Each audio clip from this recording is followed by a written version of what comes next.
Galen, we should look at the course now, and it's a very scenic course.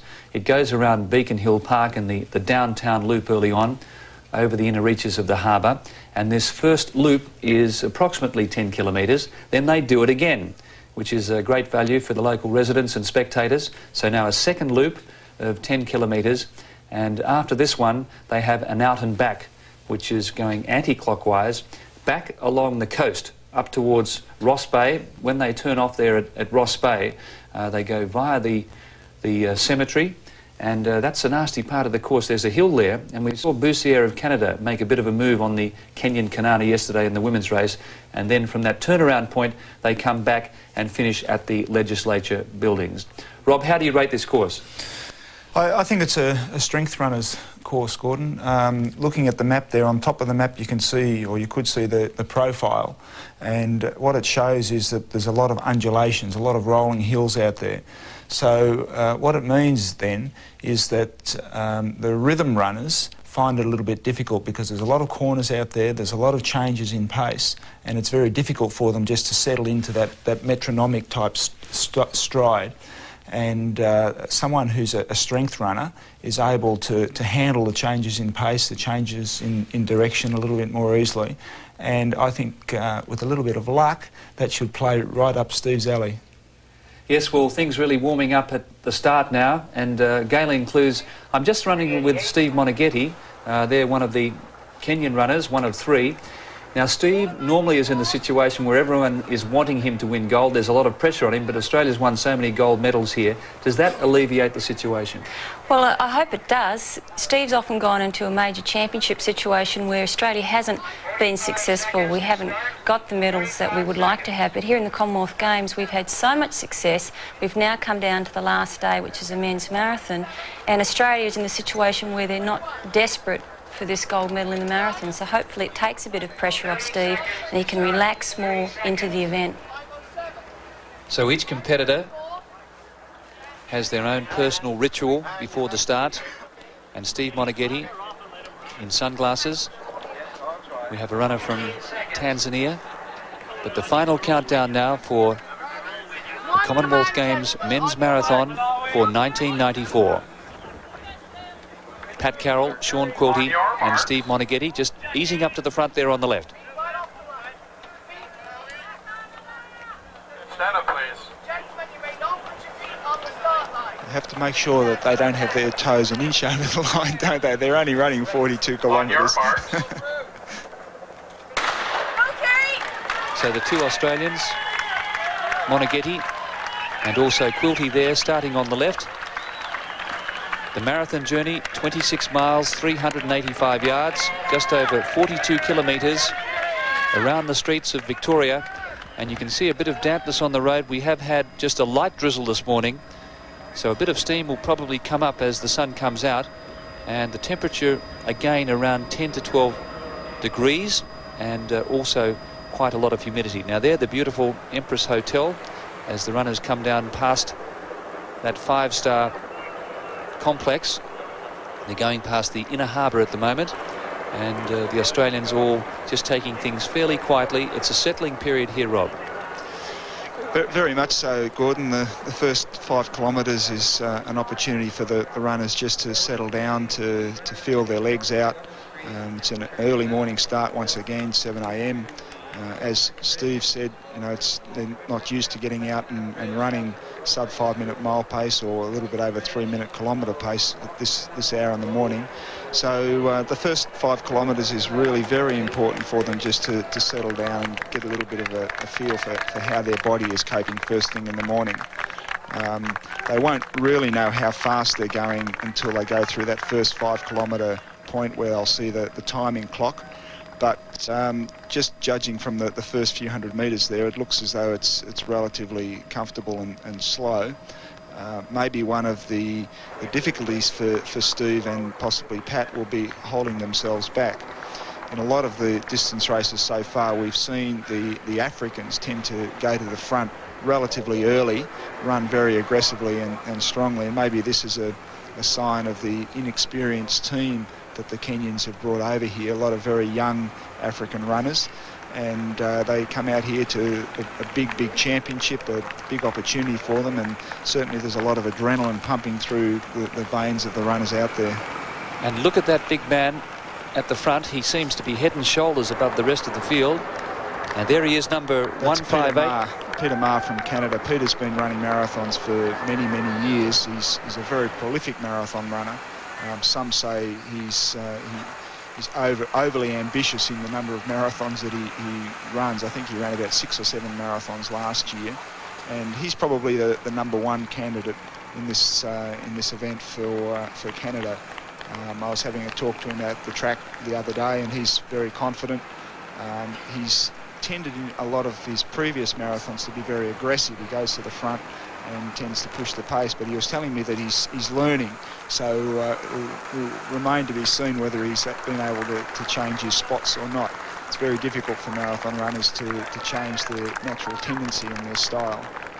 And there, number 346, Smartex Tambala, a personal best time of 2:17. Also with him there, runner number 484. That is Dane Samuelson, St Vincent's Grenada. And they're now moving up towards the Johnson Street Bridge, where they'll go past the Ocean Point Resort Hotel. And again, you can see that dampness on the road, but that rain seems to have stopped, so that's certainly good news for the spectators. Nice slow first K. We saw them cross the first 1K in about 3 minutes 20, so that's quite a slow, comfortable pace. What's actually interesting with the runners here too, they might be racing 42 kilometres, but most of them would probably do around about 5Ks just to warm up and prepare for the marathon. And in that warm-up, they'd include a few tempo runs where they'd stride out actually at a speed that's above race pace, just to warm up the body and to get the legs turning over and going. So by the time they finish today, they'll be up around 50 kilometres of running. So Peter Marr of Canada taking over the lead, the tallest man in the field, and the 3 Australians nicely placed in the pack, Pat Carroll, Sean Quilty and Steve Moneghetti. You are watching the 15th Games of the Commonwealth, live from Victoria, Canada.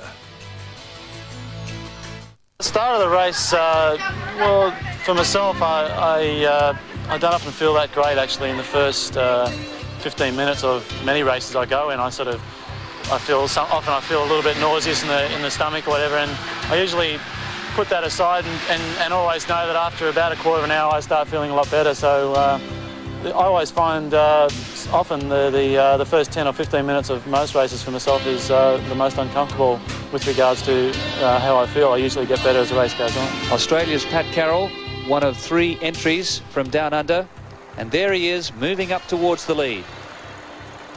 Tambala from Malawi, Peter Marr from Canada setting the early pace. The blonde-haired Englishman David Buzzer just tucked in behind. Sean Quilty there on the left, and Steve Moneghetti sitting in behind the pace. Chris Wardlaw said that he wants him to stay back behind runners for the first 10 kilometres. Chris Wardlaw, a dual Olympian, coach of Steve Moneghetti.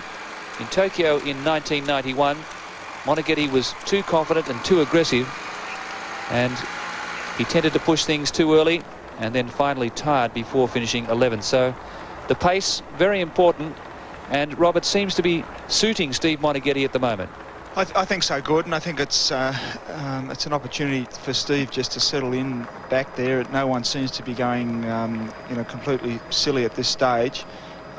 Once again, we'll have to wait until we get through the first 5 kilometre split to see what reaction the Africans especially have to the time that's posted on the timing clock.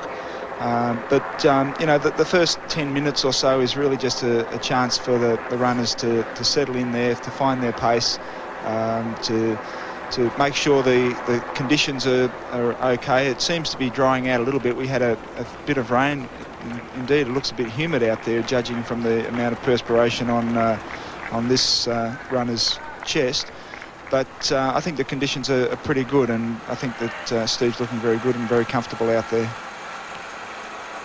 So Pat Carroll and David Buzzer behind Smartex Tambala, coming up to 10 minutes completed in this men's marathon. David Buzzer there, the blonde-haired Englishman, Tambala from Malawi, and on the left there is Peter Marr of Canada, and just behind Peter Marr On the top, Steve Moneghetti wearing the dark glasses. And I noticed also Carey Nelson in the red glasses, running a very nice and well-judged race in the early stages. And there, number 2, Cordova Simon from Antigua. As we saw Paula Via from Tonga dropping off early, it's going to be a long, lonely race for this man. Paula Via from Tonga dropping off in the women's marathon 24 hours ago. Paula ran a PB yesterday, some 20 minutes or more under her personal best time, so perhaps this young man will be able to do that today too. So she broke 3 hours, did she? I think she came in around about the 2 hours, 55, 57, somewhere in there. Well, isn't that a mighty achievement for Paula Via, who was the last home in the marathon of those that finished. So Pat Carroll and Tambala, Peter Marr, Steve Moneghetti, David Buzzer.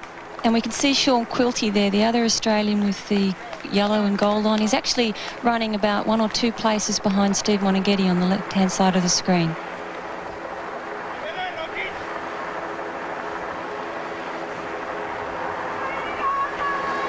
Steve really comes into this race with the well and truly fastest time in the field. Steve's been running very well over the last couple of years and had a big win up in the Tokyo Marathon. He comes in with a PB of 2:8:16, which is very close to the Commonwealth, or under the Commonwealth Games record of 2:09:12, and that time was set by Ian Thompson way back in 1974 in the Christchurch Commonwealth Games. Judging from the performances run yesterday in the women's marathon, I think this is a relatively fast time. A lot of the girls ran personal best times. Around about the 2:30 was a good solid run, considering the change in pace and the fact that the Commonwealth Games, being a championship marathon, is always very tactical.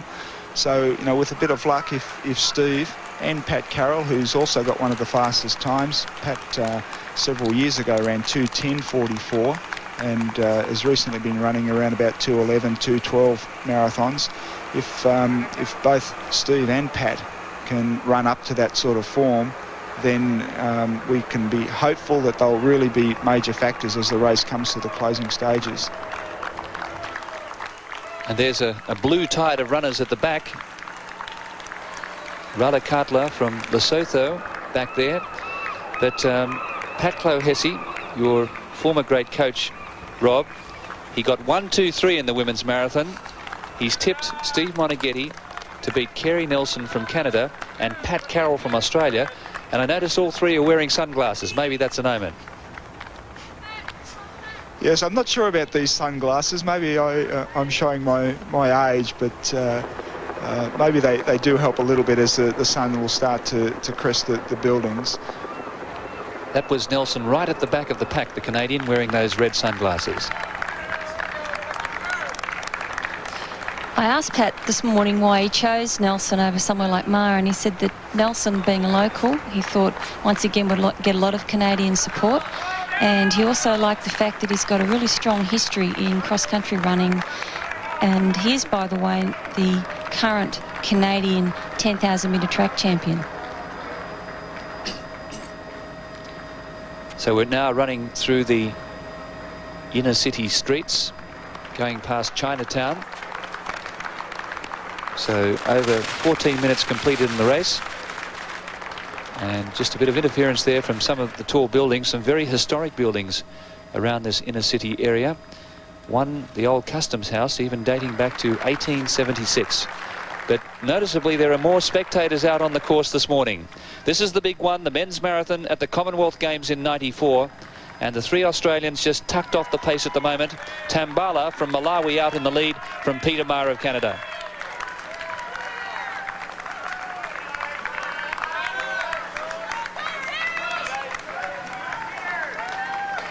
Sean Quilty on the top side of the pack. His wife comes from Vancouver in British Columbia.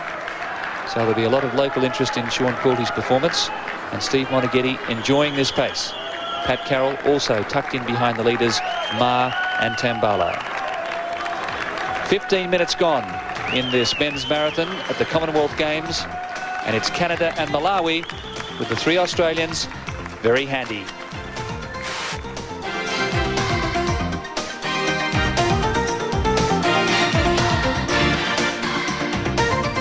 Where you're at, what you're feeling, how it's going. Usually I can tell actually within 2 to 3 miles of the race whether it's going to be a good one or a bad one on the day. That's normally what it is for me. Within 2 to 3 miles I know if it's going to happen. Peter Marr, the very well-performed Canadian there, number 158. But certainly Pat Carroll picking up the pace here.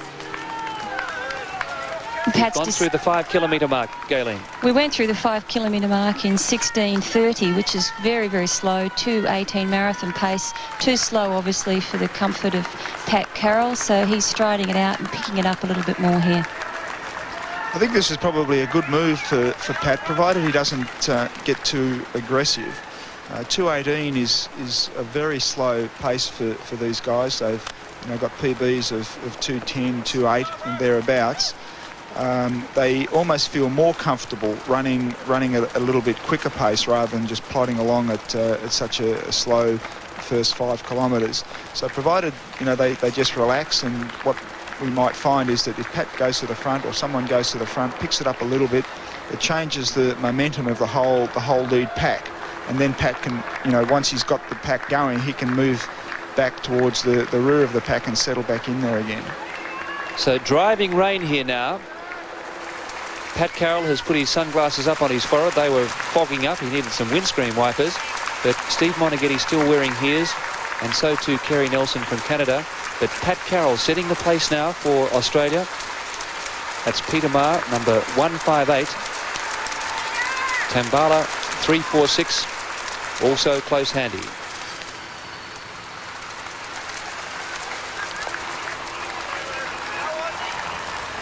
Still a good-sized lead pack there, which I guess you'd expect. We're starting to see a few of the less credentialed African runners dropping off the pack at the back. Maybe that's a sign that the pace has just picked up marginally. But at 2:18 marathon pace, you'd expect everybody to really be able to handle it at this stage. We could safely say the winner's going to come from this group, I think, Rob. I think we can safely say that, Gordon. I think if you've dropped off at this pace, you probably really shouldn't be there, and you certainly won't be in contention to win it. So Sean Quilty there on the left, Moneghetti towards the middle, and on the far right, Pat Carroll just having a look round over his shoulder to see where Monas was. Dale Rixon from Wales, 5:20. David Buzzer from England, number 231. And there's Sean Quilty. In preparation for doing the marathon, these athletes will be running about 200 kilometres a week, and when you add that up over a 12-month time frame, that's a lot of mileage. In fact, it's enough to run from Sydney to Brisbane 10 times. So they're certainly well-conditioned athletes, a lot of mileage in the legs. Rob, just bearing in mind the pace of the race, and Steve Moneghetti, one of the best half-marathon runners in the world, how's this going to suit him? Well, I think it'll suit Steve. I mean, being certainly on paper far superior to anybody else in the field, what Steve is going to really rely on is a change in pace, and he's very much a strength runner, more so than I think a rhythm runner. Pat Carroll comes from a track running background, or he's run some very good 5Ks and 10Ks. I think he represented Australia at the 5,000 metres or the 10,000 metres at the last Commonwealth Games. And what Steve will be looking for is to just sit in there for at least the first 3/4 of the run, and then to make a big, bold and aggressive move. And with the strength that he's got in his legs from all of those many weeks of high mileage in kilometres, he's had a good period of training coming into the marathon. He had a very good time trial over 3,000 metres just a week and a half ago here in Victoria.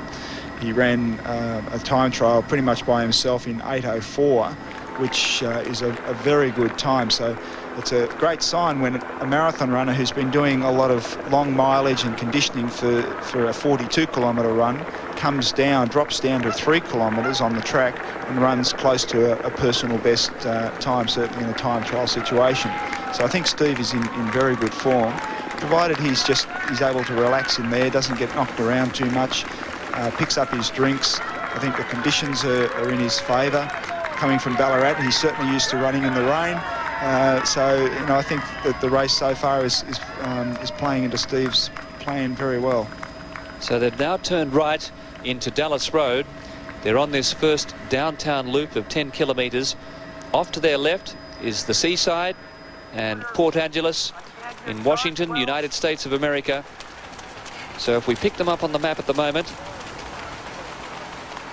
we've done the downtown loop going into the inner reaches of the city, and then we've come back down Government Street, Fort Street, Cook Street. We're now in Dallas Road and working our way along the seaside back towards the start-finish line at the legislative buildings.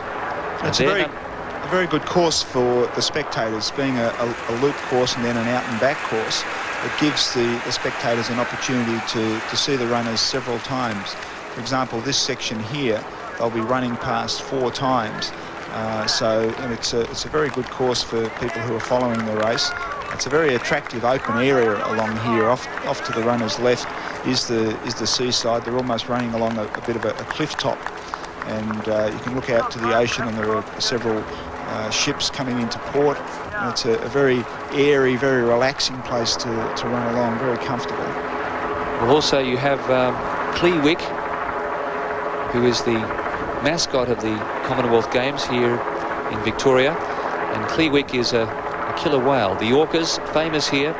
You have whale sightseeing boats going out onto the harbour, and these big black and white killer whales. They're actually the world's largest dolphins. So it really is a spectacular scene here despite this weather. A beautiful course, and it's Dale Rixon of Wales, Pat Carroll, the leading Australian at the moment, all Australians in the top 10. Carroll, a very versatile and gifted athlete. There he is, just tucked in behind Peter Marr. He finished 8th in the 5,000 metres at the Auckland Commonwealth Games. A very good range, a sub 4-minute miler as well, a sub 13:30 5,000 metres, and a 2:10 marathon runner.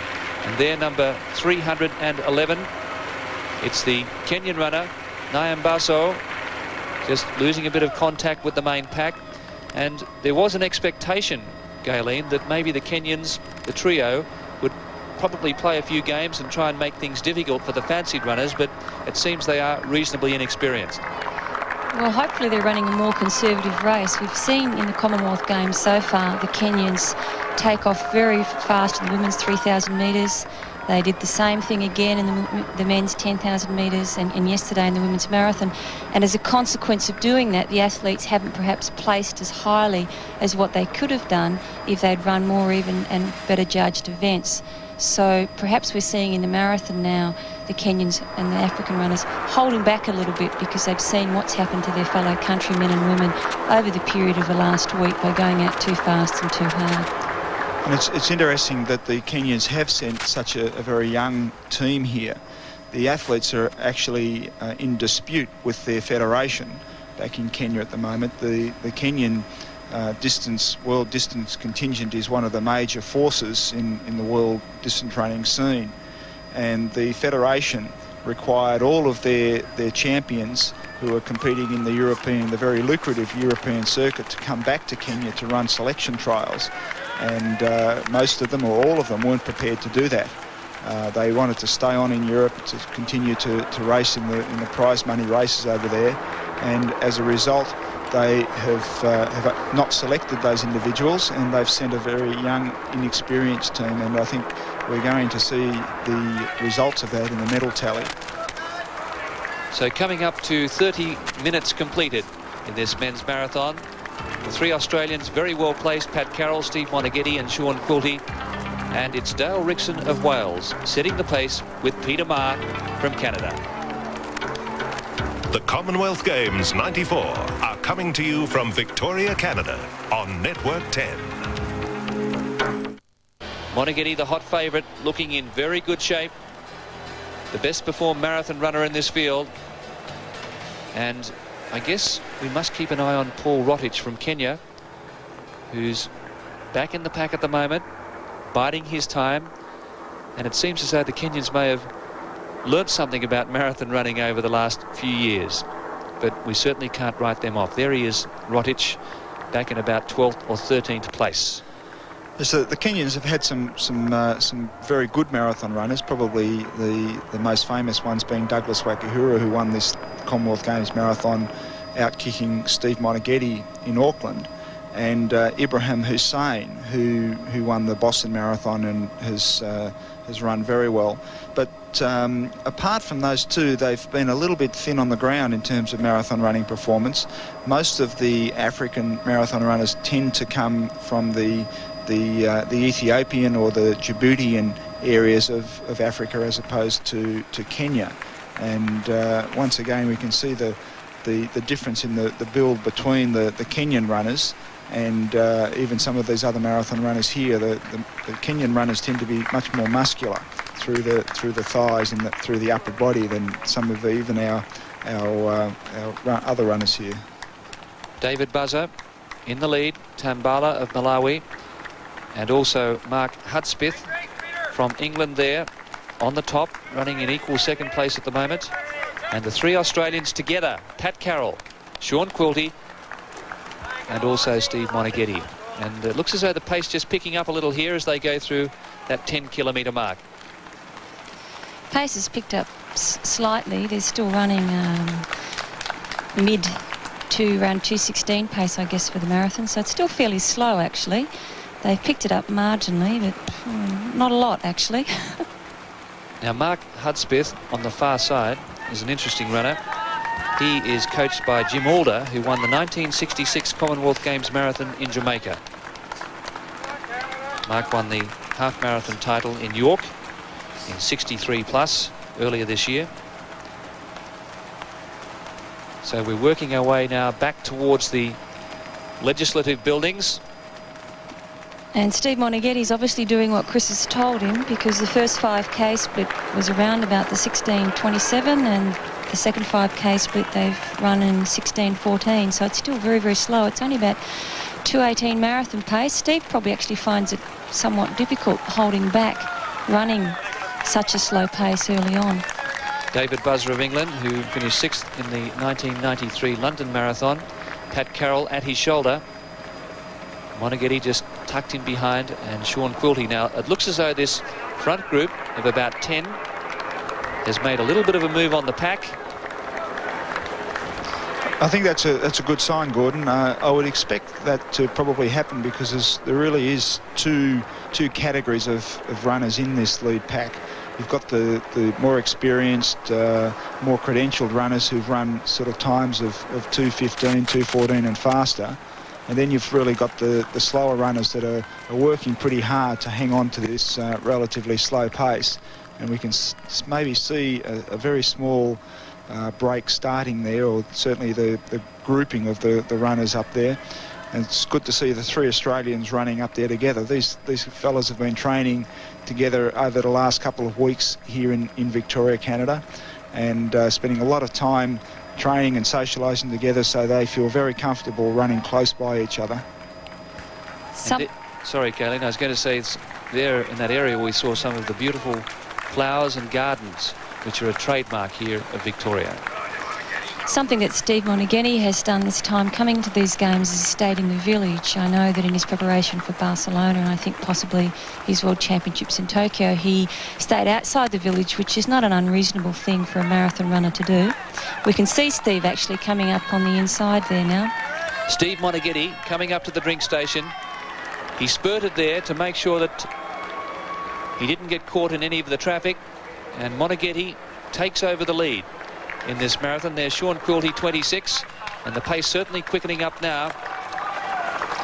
And which is a sign that Steve is really feeling very comfortable and very controlled. He's more concerned about making sure he gets his drinks properly and doesn't get caught up in the legs or the arms of any of the other competitors. and he feels very comfortable to be able to put in a surge like that over about 20 or 30 metres, go to the front. I think what we'll find is that he'll get his drink and he'll settle down within the next 100 metres or so and get back into about that third or fourth position where he's been running very comfortably. As you suggested, Rob, this top 10 group trying to break away from the pack. And there, number 484, Dane Samuel from St Vincent, holding on very gamely. But now they're running in past the inner harbour. Victoria in 1842, during the reign of Queen Victoria, was the location chosen by the Hudson Bay Company. And the Empress Hotel, which was built back in 1937. And look at that facade, covered in English and Boston ivy. The Boston changes to a brilliant red in the autumn. The runners could quite comfortably drop their 5k pace down half a minute and still be running fairly smoothly and fairly easily. But in doing so, they could definitely break up the pack, and we could see a smaller group coming through the 15k than what we've currently got here. Moneghetti, he means business. Sean Quilty moving into second place, and that is Hudspith from England. Number 245 running at Moneghetti's shoulder. Things starting to hot up a little bit now. We've gone through the 10 kilometre, the first downtown loop. We're into the second downtown loop, and they'll come back to the Legislative Building and then out again, back towards the Coast Guard station, and then out and back legs of 11 kilometres each. And we have this lead group now of 8 or 9 runners: Moneghetti, Hudspith, Tambala, 46 is Quilty. And just at the back of that group is Carey Nelson from Canada, also still in the picture, and Rotich from Kenya. It's almost as if Steve's got to the 10,000 metre mark and thought, OK, Chris, well, I've held back long enough. Pace is slow enough. I'd like to pick the tempo up a bit now. I hope he just settles in there, even though he's out in front. I don't think that necessarily means that he's pushing the pace or he's trying to make a move.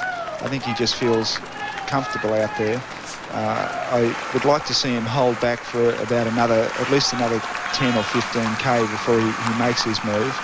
I think his pre-race plan is to make a much more decisive move at about the 35, 33 kilometre mark. There's a very small hill at that point in the course, and if he can hang on till there and then really put in a big kick down in pace, I think that would be a very good way for Steve to assert his dominance in this field. There's the order: Steve Moneghetti, Mark Hudspith from England, Pat Carroll, Australia, 3 abreast, and Winter from Wales, back in 4th place, red and white singlet at the moment. So again, a little bit of a climb here as they go up to the Johnson Street Bridge. They'll then descend over the bridge and move towards the industrial area, and a little hill climb coming up here. So the situation: Steve Moneghetti is leading with Pat Carroll. The Australians in very good shape. We have a lead group of 8 runners, and Sean Quilty also there.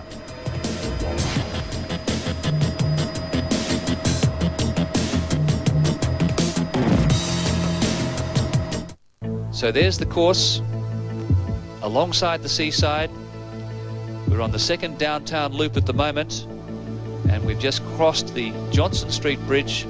We're running through the industrial area, then we'll come back over the Bay Street Bridge, and it's Steve Moneghetti, Mark Hudspith from England, Pat Carroll, Australia, and there in 4th place, Paul Rotich from Kenya. A lead group of 9 runners at the moment. And what we've seen in the last kilometre or so, certainly since the last drink station, is that Steve has gone to the front, picked up the pace marginally, but in doing so, he's dragged the lead pack away from the ones just behind. And I think we're starting to see a couple of moves being made, not decisive moves at this stage because it's still very early on in the race. Pat Carroll's looking very comfortable out there, prancing along.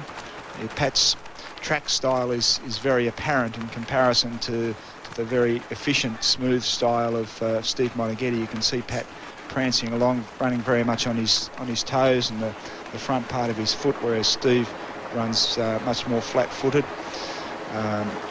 Probably the ideal style for a marathon runner is a little bit more efficient style of Steve Moneghetti, but Pat, having run 2:10, certainly does a great job with the technique and style that he's got there.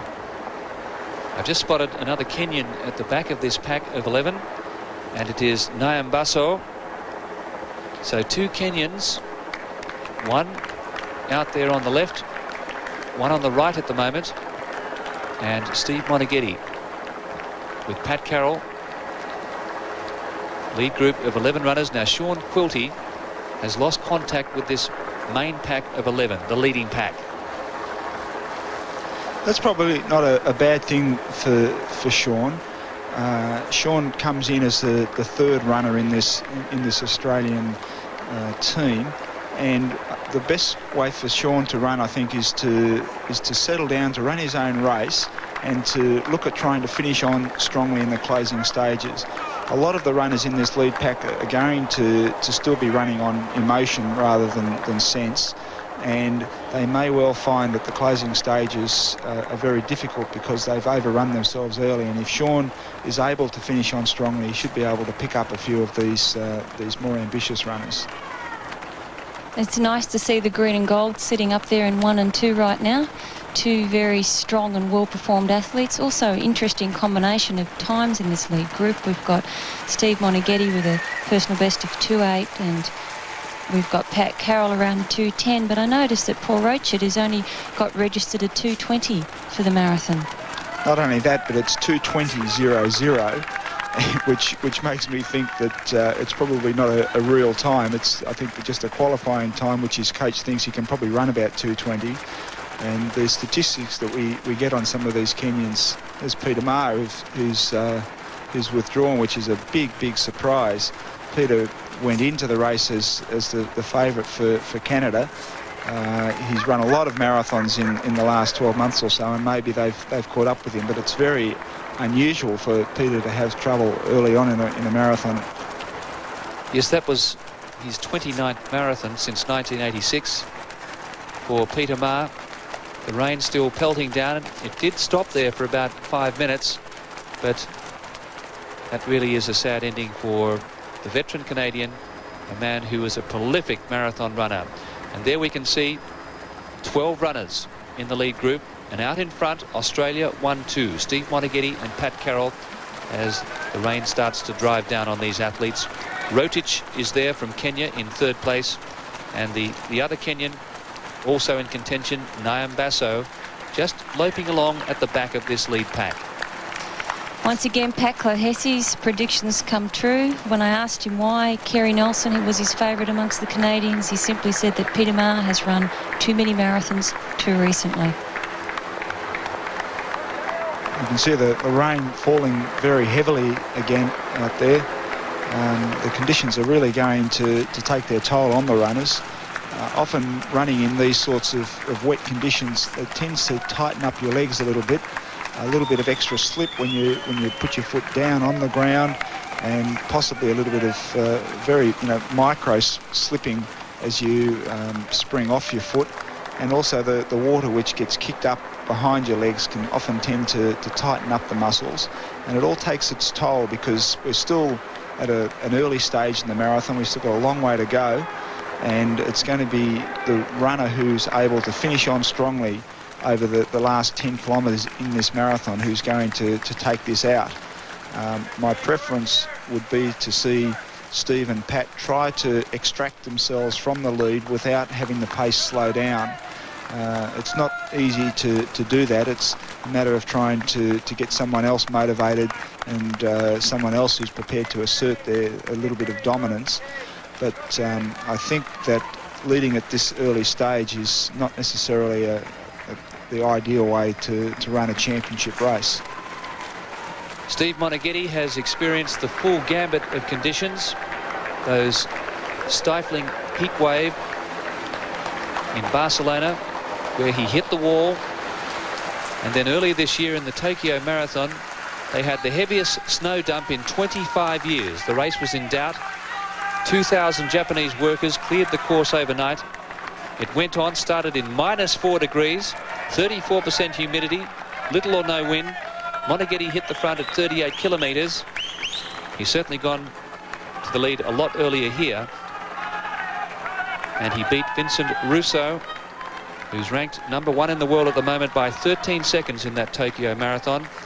And Nyambaso, Zacharia Nyambaso, is the Kenyan in 3rd place. Rotich back behind as they come back through the city centre. Very pleasant shopping arcades, souvenir stalls here doing a roaring trade, and these lead 4 trying to make a bit of a break here on the pack as the tempo again quickens, with Moneghetti and Carroll leading. Going through the 15k mark there, the runners went through in 48 minutes and 25 seconds, which means that they've picked up the pace. They went through the 5k, the last 5k, in 15 minutes and 44 seconds, which is now running at around about the 2:12, the 2:13 pace. Of course, they're a bit behind time because the first 10 kilometres was so slow, but they've dropped it about another 30 seconds. Now you saw Moneghetti just have a quick glance over his right shoulder, and he saw Mark Hudspith from England. He wouldn't be aware of the Kenyan at the moment. And I wonder if this is going to be shades of the Gold Coast half marathon last year, where he thought Benson Masher was behind him all the way. It finished in a dead heat between Moneghetti and Gebra. At the end of the race, Moneghetti said that didn't Benson run a very good race, until he found out that it wasn't Benson Masher, it was Gebra. So Moneghetti very rarely looks to the side. Wardlaw in that Gold Coast half marathon said him just to concentrate on the lead. And they're the 2 Kenyans now, Nyambaso and also Paul Rotich, in behind Steve Moneghetti. And Moneghetti not aware of their presence at the moment.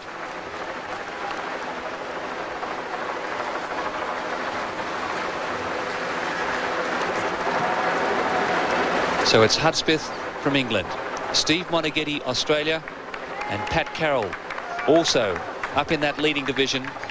He's been up in the top 3 for the last 30 minutes or so. Pat Carroll and Steve Moneghetti, 2 of the favoured runners in this Commonwealth Games men's marathon, being run in very wet conditions here in Victoria.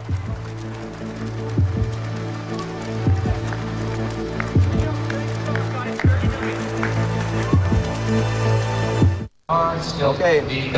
You are looking at the #1 Steve Moneghetti fan in the entire world. That's Emma, 6 months old and mesmerised by the race so far. And how's Mum? A bit nervous, Tanya? Very nervous, Tim, yes. What do you do before a race? I know Steve just has a light breakfast and gets into it, but he leaves you to do all the worrying. Well, this morning I just jumped out of the bed into the shower and here I am. That was it.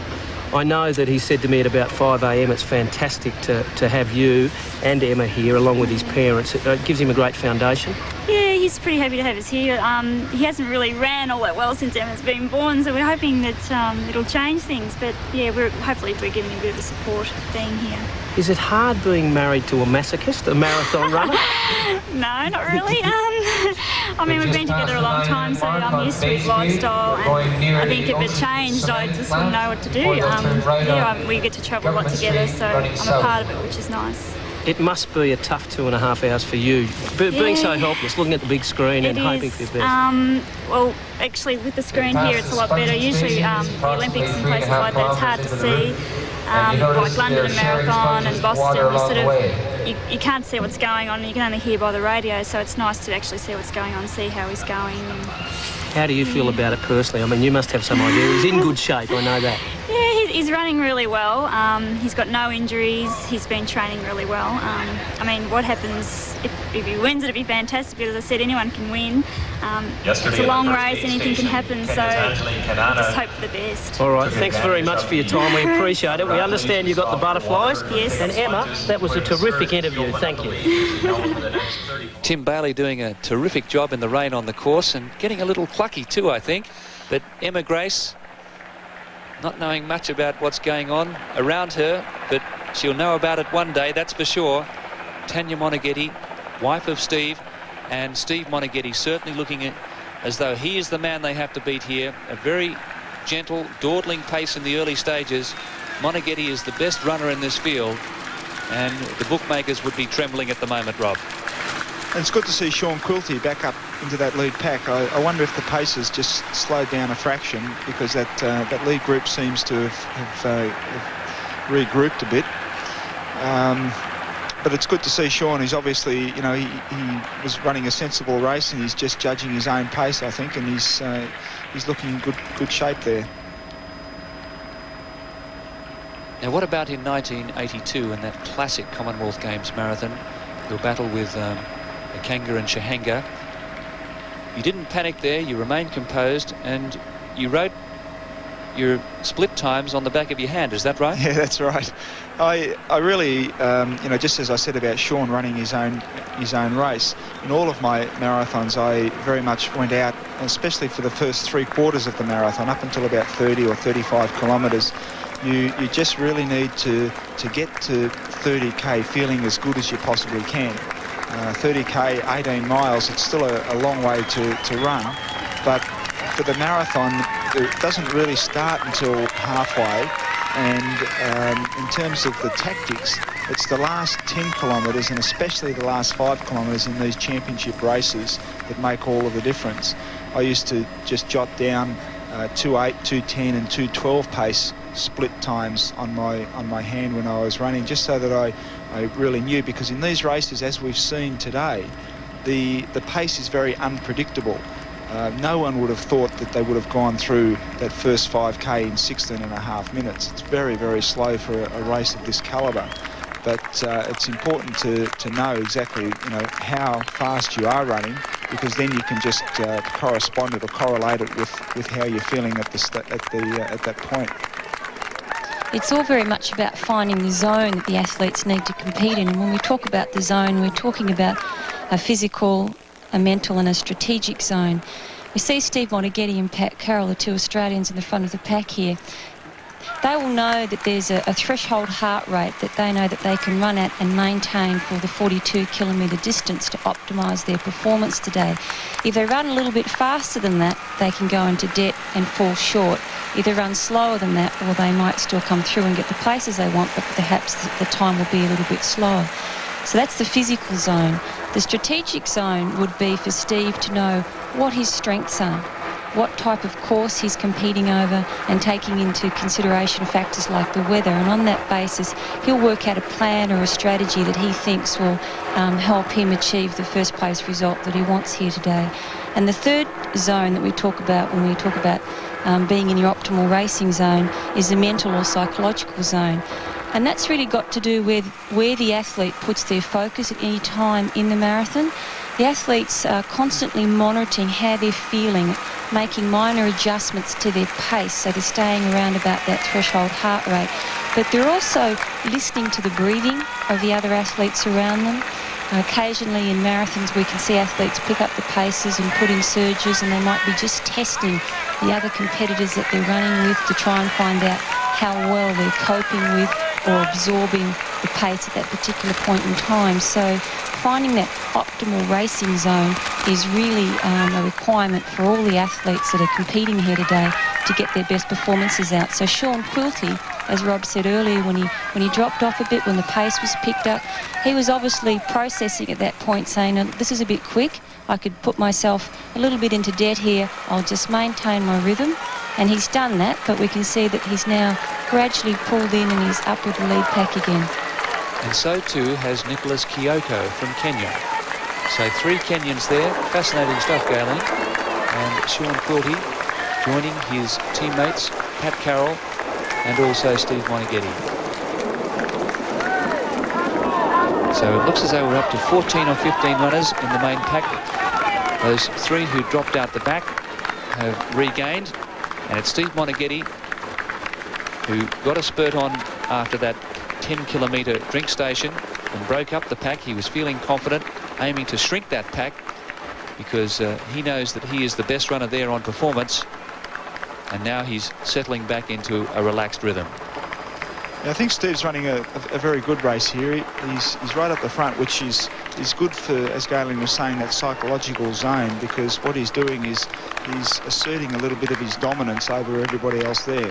Coming into the race, everyone knew, and everyone in the field knew, that Steve is the one to watch, and he wants to make sure that he maintains that degree of respect that he's worked so hard for over the years. And you know, when he makes a move, people will be saying, oh well that was to be expected, let's start running for the silver and the bronze now. So he really needs to make sure that they all know that he's there, that he's looking good, that he's running very comfortably, to every now and then go to the front when he comes up to one of the aid stations to put in a little bit of a surge to make sure he gets his drink. All of these things are just contributing to his positioning, his psychological positioning in the field. So a lead group of 14 to 15 runners as we go over the hour in this men's marathon at the Commonwealth Games, Victoria, British Columbia in 1994. Steve Moneghetti, Pat Carroll closest, and Sean Quilty, who lost contact with the main pack, up near the lead at the moment, and so too the three Kenyans. We have Nyambaso, Rotich and Kioko. The three Kenyans just sitting off the pace at the moment. We're on the second downtown loop, a second loop of 10 kilometres. And once they complete this loop, they'll have 22 kilometres to go. Hudspith of England and Winter of Wales, number 520. And the three Kenyans certainly very prominently placed. And out the back, wearing the red sunglasses towards the rear of the pack, is Carey Nelson from Canada. Nelson's been sitting in there very quietly. Actually, we haven't seen him at the front of the pack at all. He's been very content to bide his time, just to stay at the back of the pack. We're coming up to the 20 kilometre split soon, and shortly after that we'll have the half marathon. The pace still looks very, very comfortable, so I think what we're going to see today is a very strategic race where we'll probably see a real kick down in speed over the latter stages of the event. Yeah, I'd agree totally with that, Daylene, because the course lends itself to that sort of race as well. What we have here is we have the 2 laps through the city and then an out and back section. And the out and back section, I think the distances correspond with the different phases through the marathon. It'll be a really good tactical move for Steve or for Pat or any of the runners to make a move with about 20k or with about 10k to go, which coincides with the points where you turn around and make the run back for the finish line. So moving up towards the halfway stage of this Commonwealth Games men's marathon, Hudspith of England, Winter of Wales on his right, tucked in behind Steve Moneghetti, and also Australia's Pat Carroll and Sean Quilty, and the three Kenyans very well placed in the main pack. Live from Victoria, British Columbia, Canada, the 15th Commonwealth Games. Dale Rixon from Wales, Mark Hudspith from England, Nicolas Kioko from Kenya, tucked away in third place, Nyambaso from Kenya, Moneghetti and Patrick Carroll, Australia, Sean Quilty also in this main group. So the three Australian runners in the lead pack. We've just gone through the halfway point of the race. The runners went through halfway in 1 hour, 7 minutes and 36 seconds, which means they're on a 2:15 marathon. Although we have to look at the last 2 5-kilometre splits, which have both been run in 15 minutes and 44 seconds, which means they're actually running at around about the 2:12, 2:13 pace now. The slower total times is a result of the fact that they really went out very slowly in the first 10 kilometres of the event. I think the way that they're going, and I expect that the race will probably even get a little bit quicker than the 15:44s that they're currently clipping over for the 5k legs. So we can expect to see a time around about 2:13. I think a finishing time around about 2:13. Yes, I mean, it's going to be very interesting just to see how Steve handles this. When he does make a move, I wouldn't be surprised if he can kick it down to very close to the 15-minute split for 5k. Which would be a very decisive move. There's no doubt that it would break up the whole field, and as a result of that, it would dramatically improve the overall time that they're running. But of course, athletes in championship events really aren't concerned about finishing times. It's all about places. Whenever we look at an Olympic Games or a Commonwealth Games, we never ever see fast times posted. And that's probably why the course record here for the Commonwealth Games still hasn't been broken. I believe it was run in 2 hours and 9 minutes by Ian Thompson back in 1974. So it's been around for 20 years. So it's Mark Hudspith from England. Nyambaso from Kenya. That's Kioko from Kenya now moving up into second. Rotich, Nyambaso just behind them there. And Dale Rixon from Wales. Now at this point of the race, 4 years ago in Auckland, Douglas Wakahuri made a decisive move on Steve Moneghetti. In the end, he got there by 7 seconds over Monas, who's striving to win his first Commonwealth Games gold medal in the marathon. And it'll be a tremendous achievement for Steve, having come back from a couple of disappointments. He went into the World Championships in Tokyo as an outstanding favourite, had the weight and the responsibility of the Australian team on his shoulders, and ran very aggressively and very strongly, but succumbed, I think, to the very oppressive conditions. And again had problems in Barcelona in the oppressive conditions there, and was very disappointed, almost shattered after his performance there. He said that, you know, he was contemplating giving marathons away, and certainly giving championship marathons away, which are run in the summer. But it'd be wonderful to see Steve get up, and it'd be a tremendous achievement for this very fine Australian marathon runner. Now this is the point of the race where Moneghetti went ahead on the first loop. He made a little surge after the drink station. The rain has eased, and that main pack now starting to break up a little. This may actually be one of Steve's last chances to run a major championship games event in cool conditions, with the Olympic marathon being held in Atlanta, very hot and humid, and the 1998 Commonwealth Games currently going to be held in Asia. That's right, in Kuala Lumpur, and we were talking to one of the sports officials from Kuala Lumpur yesterday, and he was saying that the humidity and the heat in Kuala Lumpur is actually going to be worse than it is going to be in Atlanta, and I find that hard to believe. I've raced in Atlanta in July, and the conditions are absolutely atrocious. And it's a real shame for events such as the marathon, any of these endurance events, because we're going to start to see, I think, a lot of the world-class marathon runners opt out of competing in these sorts of events. We saw it in Barcelona, where the event was dominated by a lot of fairly slight athletes from the Asian region who are used to training in the very humid and oppressive conditions. And as a result, the more credentialed, outstanding international marathon runners tend to say, well, you know, if that's the way it's going to be, it's a completely different event from the traditional marathon. Just because you have a world record or you can run the 2:8 marathon doesn't mean that you're going to run well at the Commonwealth Games or at the Olympic Games anymore. And they're going to say, well, if that's the case, I'm a full-time, I'm a professional athlete, I've got a family. We saw Tanya and Emma in the screen before. Steve's got responsibilities, and he's going to, I think, like a lot of the runners, are going to say, well, you know, if that's the way it's going to go, then I've got to make some professional decisions, and it's going to detract, I think, from the quality of the fields that we're going to see representing the countries in these events in the future. Now a change has come over the race. Pat Carroll just dropping off this lead group of 5. Moneghetti with 2 Kenyans. Carroll striving very hard to stay in contact. We've gone through the 20-kilometre mark, past the halfway stage then, and the pace picked up here by our leaders. Moneghetti now has had a look. He realises the Kenyans are there with him.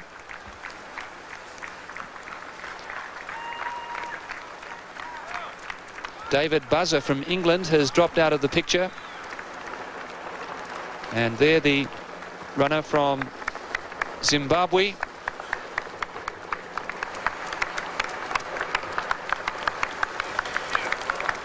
I'll pick up his number in a moment. James Gombezda. I think that's Cephas Matafi, who's got a personal best of 2:13.48, although there was some question about the course. So he's a runner who's run a few marathons before, and you know, may well come out and surprise a few in this. Very disappointing to see Dave Buzzer pull out. Dave spent a lot of time training out in Australia. He was part of the heat and the altitude study which Dick Telford at the Institute conducted over the last Christmas period.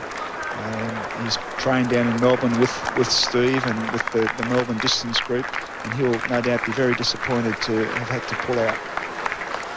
We've got 25-year-old Mark Hudspith from England currently picking up the pace and taking the front running.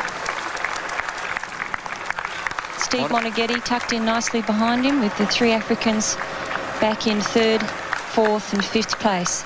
And I believe Pat Carroll is in 6th position, just leading that second group.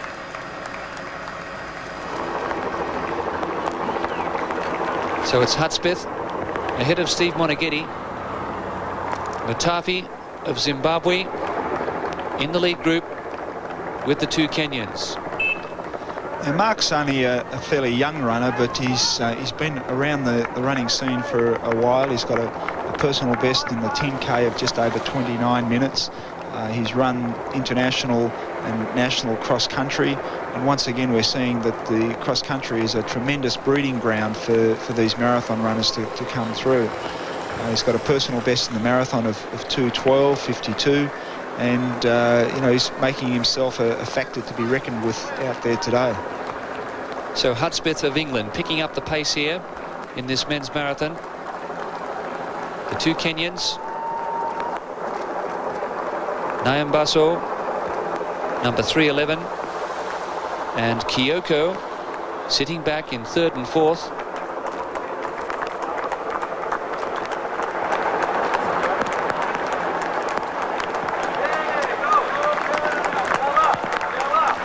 Matafi of Zimbabwe, who finished 4th at Belgrade in 1994, as they go past the ferry terminal. That's the terminal that takes you across to Port Angeles in Washington State in the United States.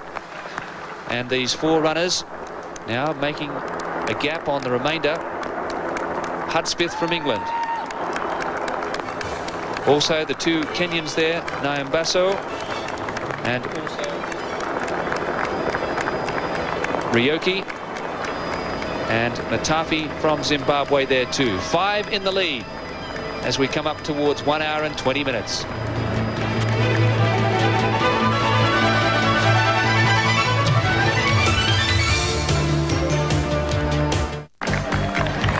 And there the Kenyan, Matafi, running a very big race in this men's marathon as the rain continues to tumble down. They're running alongside the seaside. They're now on the out and back loop. This is 11 kilometres out from the Legislative Building, 11 kilometres back. Sponges still very active. The two Kenyans, Nyambaso and Kioko, in this lead breakaway group of 5, but it's Mark Hudspith, the trainee accountant from Newcastle upon Tyne. He's a fanatical supporter of the Newcastle Football Club. Mark Hudspith out in the lead from Nicolas Kioko of Kenya, Steve Moneghetti Australia 3rd, Matafi of Zimbabwe, Nyambaso, and that is the lead group of 5. And then we have Owen MacHelm from the Republic of South Africa. And with him, Pat Carroll. Steve Moneghetti running a very confident race. Now, this is really starting to get into the interesting stage of the run. This is the out and back section. You can see the ocean off to the right there, so that these runners will run about 10 kilometres out, turn around, and then make the final 10 kilometre run to the finish. And we're really starting to see a few tactics come into play here. Steve's decided that he wants to once again exert his dominance on the field. let everyone know that he's not going to have the race dictated to by Hudspith. And it's going to be very, very interesting. There's a number of little undulations and rises, a couple of little corners. They'll run beside the ocean for about 5 kilometres and then head inland and do about 5 kilometres through the suburbs to the turnaround. And it's going to be a very exciting and interesting finish to this marathon. Steve Moneghetti leads this breakaway pack of 5, containing Nyambaso, Kioko, Mwathiwa, and the Englishman currently in 3rd place, Mark Hudspith. To give you a little bit of an idea at the pace they're running at now, they went through the last 5 kilometres in 15.5 minutes, which is around about the 2:11 marathon pace. Now, if you put that onto a 400-metre track, that's about 75 seconds per lap. If you wanted to go and try and do a lap around your local track after having a warm-up and a stretch and see how close you can get to 75 seconds, you'll realise how difficult it is, particularly when you realise that these guys are putting the equivalent of 105 400-metre laps together at 75-second lap pace. It's pretty quick. Yes, and not to mention the distance they'd run over 12 months, Carey. Well, in the last 12 months, someone like Steve Moneghetti would have covered about 200 kilometres a week, which is really close to the 10,000 kilometres a year. So by foot, he could have run from Sydney to Brisbane and back on 5 occasions. Steve Moneghetti from Australia, getting another spurt on here, again increasing the pace and starting to put the pressure on this lead group. Hudspith holding on in 2nd place, the 2 Kenyans, Kioko and Nyambaso, and back in 5th place is Mwathiwa. You can see Pat Carroll, the South African runner, in 6th spot. Carroll still trying desperately to stay in contact, but the gap opening up here for Steve Moneghetti. Now, Steve has really made a decisive move here, and this is going to be very exciting to see whether he can run it right through to the finish line. Is this the big move that he's going to put on and carry right through to the finish line, or is he really just putting in a bit of a surge to test the other runners? It's still pretty early on in the marathon, you know, or was he just surging to get his next drink, and will he settle down and let everyone else catch him up? He's still looking very, very smooth, very strong. No distress out there. Some of the other runners seem to be struggling a little bit. There's Pat Carroll. Pat got his drink without any problems. His job now is really to put his head down and to concentrate on his form, to keep relaxed across the shoulders. He has a bit of a tendency when he starts to struggle to really get up and down in his running rather than concentrating on moving along in the horizontal. And he's got to make sure he relaxes his shoulders. It's very tough out there once you've dropped off the lead pack, but that's really what the marathon is all about, being able to tough it out when things aren't going so well. So there Hudspith in 2nd place, and that looks like Nyambaso. We'll have to wait and see till we can have a look at the number of the Kenyan. But Steve Moneghetti now has really set the race alive with this move as we work our way along Dallas Road. Steve's really in a class of his own now. He went into this race with the fastest time by several minutes, but if you actually look at the field, we've seen Peter Mayer, he's dropped out. David Buzzer, he's dropped out. They were the 2 athletes that have posted times of 2:11. They're gone from the field. The other athlete that was close to him, Pat Carroll, has dropped back now and he's running in 7th position. So there are no athletes now within the vicinity of Steve Moneghetti that have times faster than a 2:12, 2:13, which means Steve's about 5 minutes faster on his personal best time than anyone else that is running near him right now. So Moneghetti making a decisive move at about 25 kilometres. Mark Hudspith and also Kioko from Kenya now really trying to stretch out and stride out and keep in contact with this great Australian runner, Steve Moneghetti. Monas is running in his 12th marathon. He first took on this arduous journey back in 1986 at Edinburgh, when he finished 3rd behind Robert De Castella after running in the 10,000 metres. And so the other 2 now have regained contact. Hudspith of England, Kioko of Kenya, We talked a little bit before about finding that zone and testing the athletes. Steve did a little bit of a surge on an uphill inclination there. The athletes have reeled him back in, but they've done so on the downhill. So Steve could very well have been testing the competitors, seeing how that they feel, putting in a bit of a surge, seeing who was going to come with him, who wasn't, and then settling back to a more comfortable pace. And there's the order as we come up to 28 kilometres. And again, here we have a hill. There is the Ross Bay Cemetery. Shortly we'll have quite a big incline. It's Hudspith of England at the shoulder of Steve Moneghetti, and Nicolas Kioko of Kenya in third place, 33 years of age.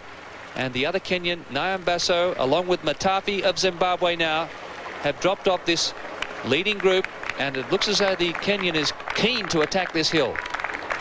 It's interesting looking at Hudspith just working up that hill. You can see that he's really working much more hard than Steve is. Steve's running still very comfortably. I think we're going to see it's going to be a race between these two runners, between the Kenyan and between the Australian. So the Kenyan has certainly accelerated here, but Moneghetti staying with him. It looks as though they've got away from Hudspith just for the moment. It's quite a rolling hill, this one. Moneghetti just having a quick glance over his shoulder to see where the Englishman was. But Mona's now with the sit on Nicolas Kioko from Kenya. They're now moving inland. They'll move around this Ross Bay Cemetery, go through the suburb of Fairfield, which is a middle-class suburb. Some very nice homes around this area. And also off to their left at the moment is the Governor's residence, Lieutenant Governor David Lamb in residence at the moment. And no doubt he'll be watching from the balcony. I wonder if Steve is having visions of his Commonwealth Games marathon in Auckland running against another Kenyan Wakahura out there. Wakahura beating Steve Moneghetti by 7 seconds in 1990 after basing himself in Japan and then coming over to New Zealand and training for 4 months in New Zealand before that marathon. Moneghetti finishing the bridesmaid in Auckland in 1990. He's desperate for this gold medal here in 94. Kioko of Kenya, Moneghetti Australia. Monas has had plenty of fluids. The Kenyan taking the sponge. What an exciting race we have here in the men's marathon. Nicolas Kioko, 33 years of age, leads Australia's Steve Moneghetti. You are watching the 15th Games of the Commonwealth, live on Network 10. Steve Moneghetti looking for his third marathon win here in his career. This is his 12th marathon. One of his greatest runs was in the Berlin Marathon in 1990, when the run had the backdrop of the unified Berlin, the course united the two halves of the formerly divided city, passing under the Brandenburg Gate and into East Berlin after 3 kilometres and returning to the west near the infamous checkpoint Charlie. A very emotional victory there in 1990 for Steve Moneghetti. And don't forget, going into the Tokyo Marathon this year, he considered retiring if he didn't perform well. But he came through with a smashing victory over Vincent Rousseau from Belgium. And Moneghetti at the 30-kilometre mark now, 1:34.59. Nicolas Kioko and Steve Moneghetti sharing the lead in this men's marathon. They have kicked the pace down. They've brought it. The last 5 kilometres has been run in 15 minutes and 17 seconds. So they've kept building the speed and building it and building it. This is a really exciting way to watch a men's marathon being run. It becomes now a race of attrition. That last 5K in 15:17 is almost 2:08 marathon pace. Now, they're still not obviously going to run a 2:08 marathon because of the slow pace early on, but it's an indication of the increase in pace which Steve is now putting in. And being a 2:08 marathon, this is familiar territory for Steve. Kioko, on the other hand, from our information, hasn't run a time anywhere near that, so he's heading into new ground. And it'll be interesting to see over the next 5 kilometres whether Kioko is able to handle this much quicker pace. The Kenyans, who knows, they have tremendous ability and tremendous potential. And here we have the gap, 13 seconds between the leaders and Hudspith, and then another 16 seconds. So the pack behind are not out of contact by any means. We've still got a long way to go, still over half an hour of running. And all we can do now is hope that Carroll has been able to run his own race. He hasn't been dragged out too fast and too far, and is able to come through and pick up some of those stragglers and maybe get up for that bronze medal. It was interesting to notice in the last drink station that Kioko decided not to get a drink. He ran straight through it, got a little bit of a break on Steve, made a little bit of a surge. Steve picked up his drink and quickly picked him up. I wonder, even in the cool conditions, if it's a mistake not to drink at this stage in the marathon, Rob. I think it definitely is a mistake. Even though it is cool, it's still very humid out there, and the runners will be perspiring a lot. Because it's humid, they won't be getting the same amount of evaporation off their skin, and therefore they won't be cooling down, so their body temperature will be rising and rising. As their body temperature rises more, they perspire more, so they lose more fluid. So it is very important for them to drink even in these wet conditions. Studies have really shown that marathon runners who don't drink are really at a substantial disadvantage, not only in terms of the water and the hydration, but also in terms of the energy. The marathon runners now are drinking a mixture of water and a glucose polymer, or with a little bit of additional salt and electrolytes in there to replace not only the perspiration and the salt loss through sweating, but some of the energy and the glucose and glycogen that they use during the marathon itself. Now there, Mwathiwa trying to get away from 4th placed Hudspith of England, Mwathiwa in 3rd, and in the far distance you could see Pat Carroll in about 8th position at the moment. So he looks to be struggling a little, but as we know, the marathon is an unpredictable race. Anything can happen. Steve Moneghetti leading Kioko. They're moving back towards the seaside. They'll go along Beach Drive and then hit the turning point, which is McMickling Point, and it's Kioko on the heels of Australia's Steve Moneghetti. That's Mwathiwa looking around for Hudspith, and the very tenacious Englishman from Newcastle upon Tyne doing his best to stay with this man from Zimbabwe. And talking about energy sources, it's surprising for most people to find out that marathon runners run predominantly off their fat stores. An athlete of about 60 kilograms, which is about what Steve Moneghetti would weigh, and a percent body fat around 5, 6, 7%, will have about 3 kilograms of fat with which they can convert into energy, 23,000 calories of energy, which is enough actually to run a total of 8 marathons. I'm sure Steve won't want to run 8 marathons today, but even low fat stores such as 5% provide a lot of energy to the marathon runner, as well as the carbohydrates that they use. Carbohydrates and glycogen as a source in general have a limited storing capacity, storing ability. So a very good marathon runner that's highly conditioned like Steve Moneghetti will spend a lot of his long, slow distance in training teaching his body to metabolize body fat in combination with carbohydrate, and that enables him to sustain a faster marathon pace for the 42 kilometres than he would be able to if he was running purely off glycogen or carbohydrate stores. Yes, that fat metabolism is really what differentiates the really good marathon runners from the ones that really start to fade over the last 5 or 10 kilometres. Indeed, a lot of marathon runners now maybe have a cup of coffee or so before the start of the race, because what they find is that the caffeine tends to stimulate and liberate a lot of the fatty acids in the bloodstream, and encourages the body to metabolise the fat stores rather than drawing on the glucose and glycogen which is in the muscles. Now they're moving up towards McMickling Point, and the turnaround, Steve Moneghetti and Nicolas Kioko. In 1982 in Brisbane, we had Ikanga leading Rob de Castella. He was hauled in near the finish, And we had Douglas Wakahuri and Steve Moneghetti at Auckland in 1990. So they're coming up to this little hill just before the turnaround.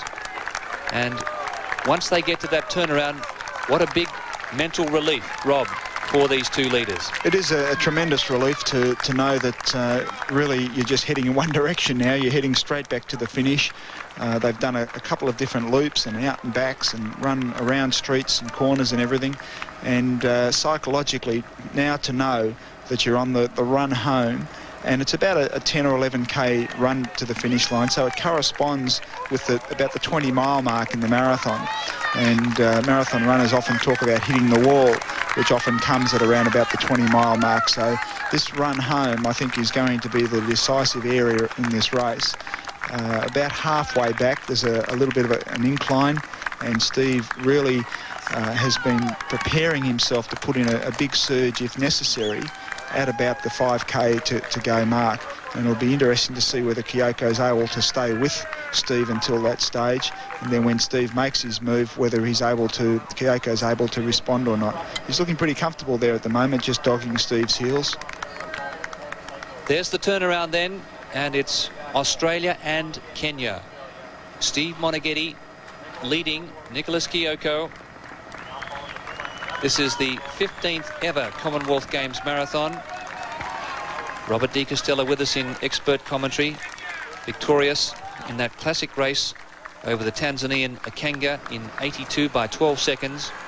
Rob backing up with another win in 86. Australia's only other winner, Dave Power, who took the gold at Cardiff in 1958, 5 days after winning the 10,000 metre race. The other nice thing about an out and back section on a course is it gives the runners an opportunity to see where everybody else is. I mean, Steve will know that he's well clear of third and fourth position, and because he will be taking an interest in how Pat Carroll and Sean Quilty are going, it'll give him an opportunity to see where they're positioned, and vice versa. They'll be very interested to see how Steve is going up there, and I'll probably give him a bit of a cheer as he runs past. Yes, I'd like to be maybe up on the lookout in Ballarat at the moment. I think all the lights of the town would be on. 65,000 population. Steve Moneghetti is Ballarat's favourite son, and he is leading this Commonwealth Games marathon. He has a very tenacious opponent in Nicolas Kioko from Kenya. Yeah, Steve really loves his Ballarat heritage. He's run around Lake Windaree so many times now. I think he's worn his own little track around there. I've spoken to him, especially in the early days, about trying to encourage him to spend a bit more time overseas, over either at altitude like I did up in Colorado, or over in Europe racing the European races over there. But he's adamant that a lot of his strength comes from his training in the Ballarat conditions, and he loves the support of the local community there. He gets a lot of strength from that and motivation in terms of his training. Motivation for the marathon runners really comes in two stages. The event itself is obviously very demanding and very challenging over the closing stages. They look as though they've actually opened up a substantial gap now over third and fourth, and over the lead pack, so it's not looking good for Pat in terms of closing the gap. He's really going to have to rely on a couple of these runners falling apart and being able to finish on strongly himself. Yes, well, it's 140 years since the Eureka Stockade and the gold rush in Ballarat. Maybe we'll have another gold rush here for Steve Moneghetti. And it would be great to see. Our track and field, or our track athletes, have really been struggling a little bit. Certainly our distance athletes have been struck down with a lot of injuries and had a few problems. We've only so far on the track got Kathy Freeman, who's had those two tremendous runs, and it would be wonderful to see Steve get up and grab another gold medal to add to Australia's massive gold medal tally. Steve Moneghetti is really working hard at the moment, and we're just a couple of kilometres away from the hill where he plans to really make a big move. But he is making a bit of a move at the moment. Steve Moneghetti Australia leading this Commonwealth Games men's marathon from Nicolas Kioko of Kenya. From Canada, you are watching the 94 Commonwealth Games on Network 10. Running up and down and giving me a yell up at, I'm running along Government Street back and forth, giving me a yell, but keeps me occupied basically, that's all. Keeps the butterflies out of your tummy. How's it going, the first 40 minutes of the race? Oh, it's very slow. Yeah, they're just jogging. Motta really wasn't going to lead at all, but it's obviously too slow, so he's just rolling along. Even up one of those little hills, though, a few started to feel it, so I think it'll come back to 6 or 8 very quickly, I think, probably in the next 15k or so. So you think the last hour will tell more tales than this first one? Oh, yeah. This is the phony war. Yeah. All right, thanks for the time out. Okay. We appreciate it. Great. Keep yourself on the move and less nervous. I will. Thanks. A very popular man, coach of Steve Moneghetti, Chris Wardlaw, a dual Olympian. He's a great character. And although he was smiling, he's looking very nervous to me, Rob. He was looking very nervous there, Gordon, and that was obviously taken a little bit earlier on in the race. Hopefully he'll be feeling a little bit more relaxed. Now, the last 5k in 15:16, once again, a good solid pace, still on about 2:08 marathon pace, or 15:15 is anyway. But Steve's got a good chance of picking up the overall time and maybe getting down around about 2:12 or 2:13. Well, actually, even on overall time right now, Steve is running around about that 2:12, 2:13 mark. And in fact, if he keeps this going, I think we'll see him finish in under 2:13, which is really quite a tremendous run given their early 2:18 pace that they went out at. And that was his fastest 5k, only by a second, but 15:16 was his fastest 5k of the race so far, which was particularly outstanding performance given that the hills and inclinations on this part of the course, as well as the corners and the turnaround. So Steve Moneghetti is flying. 42.195 kilometres, 26 miles, 385 yards. Steve Moneghetti looking very much a winner now. A championship victory has eluded him, but very focused towards that finish line and the gold medal. He's beaten off Nicolas Kioko from Kenya. Steve Moneghetti, it all began for him in 1986 at the Edinburgh Commonwealth Games when he decided to run in the marathon after competing in the 10,000 metres. He got a bronze there. He won silver in 1990 at Auckland, and now he's going for gold. It's wonderful to see that Steve will have a full set. Not too many athletes here will have a bronze, silver and a gold medal from the Commonwealth Games. A wonderful sign to see that the 5k splits are getting quicker and quicker. This has been something which Steve has probably lacked. If he's lacked anything as a marathon runner in the past, it's been his ability to be able to really put in that decisive move over the last 10 kilometres and then work with that and pick it up. But he's looking very strong now. I think the increase in his training, spending a little bit of time up at Falls Creek over the Christmas period before he went up to Tokyo, where he increased his mileage and he really just concentrated on it, got away from a lot of the other commitments and distractions that high-profile athletes have in Australia, was able to just really consolidate. And it looks as though the gap, I missed that. Well, it looks like the gaps they're closing. Steve's got a 10-second gap between himself and the second place athlete, but then it was another 30 seconds back to third place. Now, a little while ago when we looked at it, I think it was 55 seconds. So, in fact, we've got a runner coming through in third place who's running on very well, and it's quite likely at this stage that he'll at least get through to second. There's Nicolas Kioko in second place. But Steve Moneghetti now with less than 20 minutes remaining in the race. He really is on the home stretch. Again, working his way through Fairfield. And as Chris Wardlaw would say, it's not over until it's over. Steve may be in front, but there's no way he'd be feeling comfortable as far as winning this event's gone today. In fact, he would be in his zone as much as you can get in it right now. He would be monitoring how his body's feeling physically, making sure he's staying at that optimal threshold heart rate so that he can absolutely maximise his time from now through to the finish. And if Steve Moneghetti can come through here, Kenyan looking for a sponge after dropping that one. We do have a matching set of medals. Werner Rieterer, the Ringwood postman, in the discus. Got bronze in 86, silver in 90, and coming through with a glorious gold in 1994 here at Victoria. But Steve Moneghetti, fellow Victorian, in the lead, stealing a march on Nicolas Kioko. Closing stages now of the men's marathon.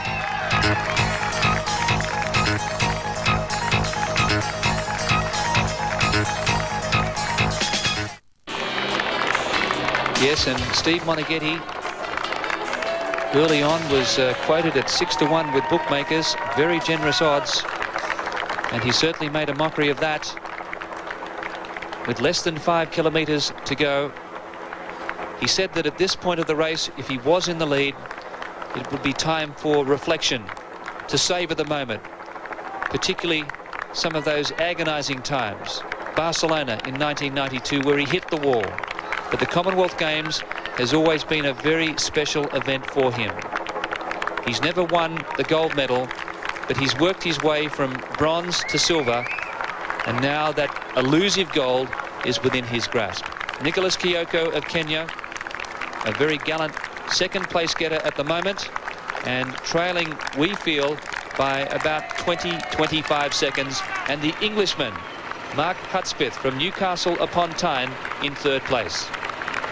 And the race for second and third is going to be an interesting one. Kioko's still looking reasonably smooth. He hasn't completely tied up. Steve just grabbing his last drink there at the 40k drink aid station.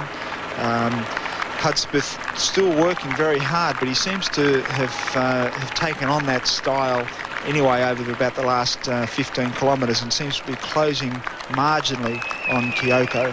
So that race for second and third is going to be a very interesting one. But Steve cruising away, looking all the winner, very, very comfortable, quite happy to take his drinks, even though he's only got a couple of K to go. A tremendous performance by Steve. And Rob, you mentioned that Steve Moneghetti has been in the village with the athletes. He is the athletics men's team captain. All of the Australian team out on the course cheering him home. There is no more popular athlete in Australia than Steve Moneghetti, and this is a crowning glory for him, a reward that is so richly deserved. He's not there yet, but he is looking very strong. Yes, it's a tremendous achievement for Steve, staying in the village, being elected as team captain for the men. He is very much a team player and really enjoys being part of the team, has contributed and supported everyone else in the Australian team that have been competing over the last couple of weeks. And it's wonderful to see the quality in the Australian team, not only in terms of the performances, but in terms of the individuals that are out there. The track and field team is a very unified team. It's very harmonious. There's no prima donnas out there, even though we've got some tremendous champions. We've got the Kathy Freemans and the Rene Poetskas and the Melinda Gainsfords, Tim Forsyths. They go on, but they're all one Australian team. And Steve, captain, representing those, I'm sure it's a very proud moment for Steve to be able to not only do that, but to do it in fine style and to take away a gold medal in the process. Kioko from Kenya just lobbing along in second place. He's threatening no danger to the Australian. Moneghetti would have to fall over here. He's increasing his lead with every stride. He's running past Beacon Hill Park at the moment, and I think even the mallard ducks up on Goodacre Lake on the crest of Beacon Hill Park are getting excited as Steve Moneghetti heads for home in this men's marathon with a very commanding lead over Kioko from Kenya. And that was really the last of the uphill climbs. We can see Kioko here still on the slight inclination. Steve has already crested the top of that little hill and has got a long downhill stretch now, which winds him back into town. He will be very much enjoying himself. Hudspith still working away, still got pretty good rhythm there, but you compare the two styles between Moneghetti and Hudspith. Mon is up over his toes, he's running, he's strong, he's full of it, and he's really looking all the winner. Hudspith really working out there. If he's lucky, he might be able to get a sight on Kioko and pull him in and chase down the silver. What I think is tremendous about Steve Moneghetti being here and racing at Commonwealth Games is it hasn't mattered what he's been served up as far as appalling conditions to compete major championships in. being Olympic Games, Commonwealth Games. Look, he's opened his lead up now to a minute and 7 seconds. He's really just running away with this race. And I think it's really to Steve's credit that he's keep coming back time and time and time again. Marathon runners can only run about 2 marathons a year. So most of their income is made out of running the major city marathons. But Steve has always based his training and his competition schedule around Commonwealth Games, World Championships and Olympic Games for Australia. And I think everybody out there in the distance running world and in Australia in general will be absolutely delighted to see Steve get his just rewards at last with good conditions to be able to run and win a major championship. And this performance, a very polished one by Steve Moneghetti, will surely put him to the top of the world rankings in the marathon.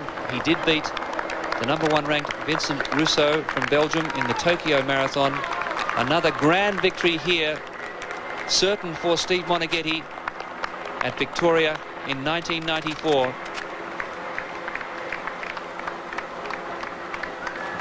This will also give Australia its 4th victory in the marathon. Dave Power winning in 1958, Robert De Castella in 82 and 86. So 4 for Australia, and that will equal the performance by England, who have also won 4. The only other countries to win this men's marathon: Scotland on 3 occasions, Canada, South Africa, Tanzania and Kenya. Nothing can take the gold medal away from Steve Moneghetti now. And if we actually look at the last 4 Commonwealth Games and we count the women's marathon as well as the men's, we have Australia's taken out 5 gold medals, 5 victories over the marathon distance for the men and the women out of a possible 8 titles in the last 4 Commonwealth Games, which is fantastic for Australia as a distance running nation.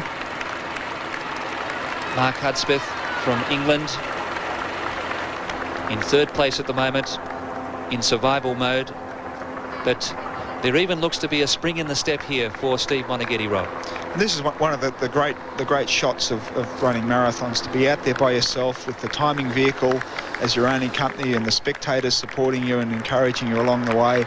It's a wonderful time to savour the moment for Steve. Tremendous performance. Very fitting reward for all of the hard work and mileage that he's put in, not only over the last few years, but as a young athlete. I hope there's a few young budding marathon runners watching this back home, keeping in mind that Steve started off his running career as a cross-country runner representing Ballarat in the local club competitions. He gradually improved. He was certainly not a standout in his early days, and it's only through his determination, through his persistence, through his commitment that he's been able to, there we go, a sub 15 minute 5k, tremendous performance. That's under 2:06 marathon pace if he was able to maintain that, but he's running away from the field, just so strong, really dominating not only the field but the marathon course itself. And there's the standings at the moment. Pat Carroll of Australia passed by Sean Quilty. This would be a minute or 2 ago in the race, so Quilty in 4th place, and it's hard to know whether he can mount a challenge on Mark Hudspith, who was in survival mode, in 3rd place. So the Australians in 5th and 6th position at the moment, or I think that might have been 4th and 5th. Whichever way, Gordon, that is absolutely fantastic for these 3 Australians to be in the top 6 in the marathon right now. It's tremendous. And for Steve Moneghetti to be running at the speed that he's running at now, finishing the marathon in under 15-minute 5k pace, he's going to comfortably run in the 2 hours and 10 minutes for this marathon. And that's an outstanding performance given that they started off running at 2:18. Now here's Hudspith in 3rd position, and we only wish we could see some footage of who's behind Hudspith or how far Sean Quilty and Pat Carroll are. Is there any chance that they might be able to get up for that bronze medal? Steve Moneghetti, he has less than 6 minutes to go now. He's going to finish around 2:12 pace, 2:12, 2:12:30. And this really has been a masterly performance, superbly judged race by Steve Moneghetti. He's working his way through these seaside houses now, and if we have a look at the map of the course, We'll see just how close he is to the finish. The white line, the finish line, and just over 5 minutes remaining in the race now for Steve Moneghetti. It'll be a long 5 minutes, or will it be a short one, Rob? And this looks like Sean Quilty there, only a handful of seconds behind third place getter. And even though it was one of those telephoto lenses which tends to distort the distance a little bit, he's well within sighting distance of Hudspith. Is he able to actually lift? Is he able to? Has he judged his pace? Has he judged his race well enough to be able to finish on over these last 1 or 2 kilometres? Even though it's very close to the end, this is really the most important part of the race. You can make up and you can lose minutes even over the last couple of kilometres, and it's all the difference. Tremendous motivation for Quilty to be able to lift and hopefully run into the medals, but he looks like he's a fair way back there, but we haven't got any real times as yet. Well, the Kenyan is really struggling here, Kioko, so can Quilty catch the Kenyan? I don't think he's going to catch the Englishman Hudspith, but the Kenyan maybe is just struggling a little here, and Quilty is closing hard. Quilty in 4th place. There's still a chance for a bronze medal, and 1-3 for Victoria. Steve Moneghetti. It's going to be hard for Quilty because there's only probably about 4 or 5 minutes of running left.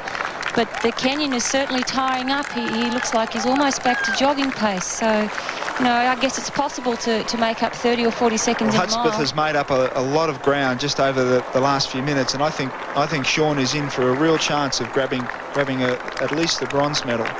So great excitement for the senior claims handler from the Doncaster Club, Sean Quilty. He can see the Kenyan, and he has a great chance here of running into the bronze medal spot because the Kenyan is really doing it tough. Hudspith now moving into 2nd place, and the Kenyan is really going to struggle to hold on as Quilty is coming home hard in 3rd. This is what you call hitting the wall. I think we've seen it major here, and it does happen. It's very important to judge your energy reserves and to maintain that threshold heart rate. If you go above that too early in the race, then you can find yourself really wanting over the latter stages, and that's what's happened here. But it's all Steve Moneghetti looking beautiful and fluid, a very, very well-judged race. He's going to come in around about the 2:11, 2:12 mark. He's run on very, very well. He's looked over his shoulder to see where the next runner is, but there's probably nothing but daylight behind him at this stage. So Steve Moneghetti really enjoying the closing stages, although the pain must be immense. He said that he would reflect on his marathon career. The last 8 years have certainly had their ups and downs. He's run 12 races, but this will be his 3rd marathon victory. The winner of Berlin, a very emotional victory in 1990 after the breaking down of the Berlin Wall. A victory in the Tokyo Marathon earlier this year, a race that really rejuvenated his career. He was elected captain of the men's athletic team here in 1994. And here comes Steve Moneghetti. It's going to be a matching set of medals for this great Australian marathon runner. He becomes the 3rd Australian male to win a Commonwealth Games gold after Dave Carr and Robert De Castella. Thumbs up, mate. Steve Moneghetti dedicating these medals to his wife Tanya and baby daughter Emma Grace. Bronze behind Rob De Castella in 1986. A silver behind Douglas Wakahuri in 1990 at Auckland. You can see him smiling too. The sunglasses have been there all the way. It's going to be a 3rd career marathon victory for Steve Moneghetti. He acknowledges the crowd. A 1st championship victory ever for Steve Moneghetti. A cherished goal is realised for the Ballarat Bullet, Steve Moneghetti. Tremendous performance. He's broken 2 hours and 12 minutes. He's finished with 2:11.50. Tremendous performance. Big hug there for his wife, Tanya.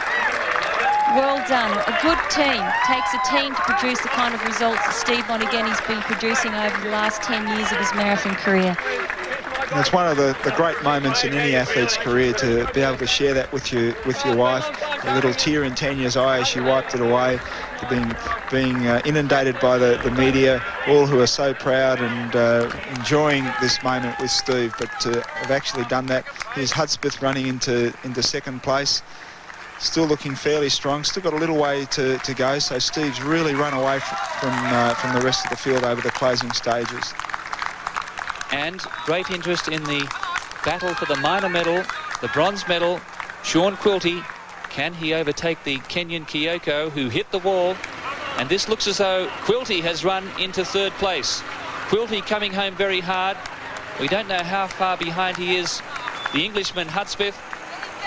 And he's very close. It could be Australia 1-2. Sean Quilty from Doncaster in Victoria, coached by John Hurst, making a big charge here, and he's storming home. Past him. There's no problem at all. Sean's running on very, very strongly. An excellently judged race. And look, he's already opened up 4, 5, 10 metres. How exciting for Australian distance running. We noticed really early on when the pace started to be dropped down that Sean didn't go with the pack. He let it extend. It was like a big rubber band, and then he pulled back into that lead pack around about 15 kilometres, between 15 and 20k. Then when that was kicked down again, when Moneghetti decided to drop it down into the low 15 and a half minute 5Ks, Sean stayed back with knowing what his body could do, what his optimal heart rate was, finding that zone that he needed to be in to maximise his athletic performance here today, and that's exactly what it's done. A perfectly judged race. Tremendous performance by Sean. Sean Quilty has a look over his shoulder. He sees that the Englishman Hudspith is now a spent force and no danger for the silver medal. So it's going to be Australia 1-2. Sean Quilty, who ran an excellent race in the Tokyo half marathon along with Andrew Lloyd and Sue Mani, who didn't make it over to these games. She was a reserve for the women's team. But Sean Quilty coming home in second place. It's a gold and silver for Australia in this men's marathon. Sean is still doing it very, very tough. He's still very concerned about where Hudspith is. He's working hard. He's put in a big surge to catch him. And he's obviously very happy, but he's still working very, very hard. And he's still got to run it right through to the finish line. So here he goes, Sean Quilty, elation for him. He was the Australian Junior 1500 metre champion in 1986. And Sean Quilty gives Australia the quinella in the men's marathon here at Victoria in 1994. And he'll be one of the happiest members in the Australian team, coming in as the third string marathon runner into the team and coming away with a silver medal at the Commonwealth Games. A tremendous achievement by Sean. Mark Hudspith from England first, and just to top it off, Rob, a personal best for Sean Quilty by 1 second. Tremendous performance in such a well-judged race, and once again it just goes to show that even though people were worried about the very slow early pace, Sean had the confidence in his own preparation, he had the confidence in his own race plan to go out there and run his own race, and to be able to do that and to be able to come away with a silver medal, a wonderful performance. And here's Pat Carroll coming into, I guess that's sixth place there. He may be able to get Kioko and finish in fifth, which is a very good performance by the Australian team. And that looks like Dale Rixon from Wales. He's smiling too, beaming in fact. And Pat Carroll coming home in fifth spot. So a great run there by Dale Rixon from Wales, and Pat Carroll, who gave up karate 13 years ago to take up athletics, will now enjoy his moment as he comes home fifth in the Commonwealth Games marathon behind the Welshman Dale Rixon in fourth place. This is such an exciting day for Australian distance running. 3 men in the top 5. Pat Carroll would have liked to probably run a little bit quicker and finish slightly higher, but first, second and fifth for Australia. Tremendous performance by our men marathon runners here. They'll be getting tremendous support from the whole Australian distance running contingent, which unfortunately has been struck down with a lot of injuries. Kioko really struggling and needing assistance across the finish line there. And finally, Carey Nelson from Canada coming across to, he was one of the fancied competitors, and a very courageous performance from Carey Nelson of Canada. He's okay just very fatigued. So Australia, 1, 2 and 5 in the 1994 Commonwealth Games Marathon here on the Inner Harbour at Victoria.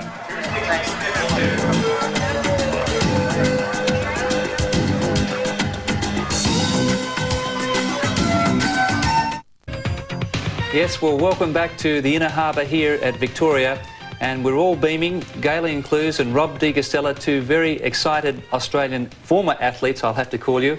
But what a great performance there, and what a boost for Australian distance running. Yeah, tremendous boosts.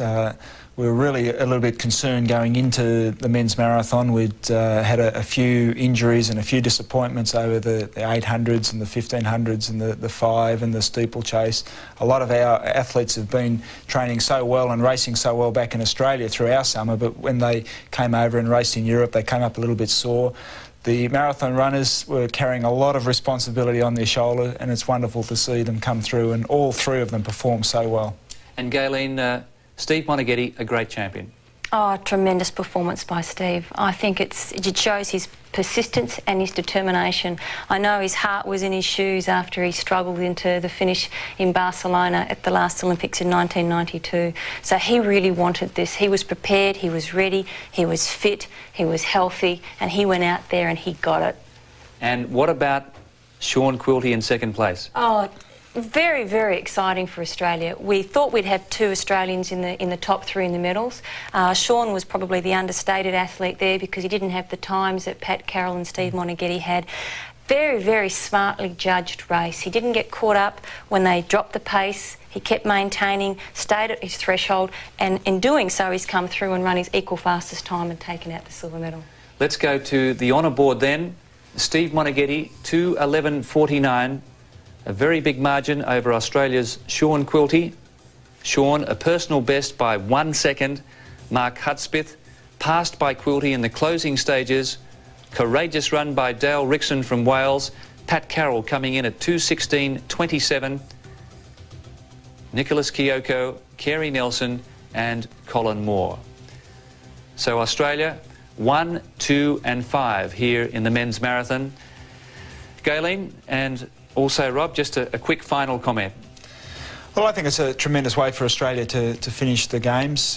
We've got a few more track and field events on the program today, but this has just been such a spectacular Commonwealth Games for Australia. It's just mind-blowing, the total medal tally, to see the individual performances and to see the athletes come through and produce such wonderful performances on the day through across all of the different sports, and especially just this morning in the marathon. It's a fitting tribute, and I'm sure everyone back in Australia is absolutely thrilled by the whole performance of the Australian team. Rob and Galen, great to have you both here. A final thought from you. I just think it's tremendous when we look at it and we see in the last 4 Commonwealth Games, out of a possibility of 8 gold medals in the marathon, men's and women's, Australia's taken 5, which really says that we are a world dominant force in marathon running. It's tremendous. Thank you very much, Rob and Galen.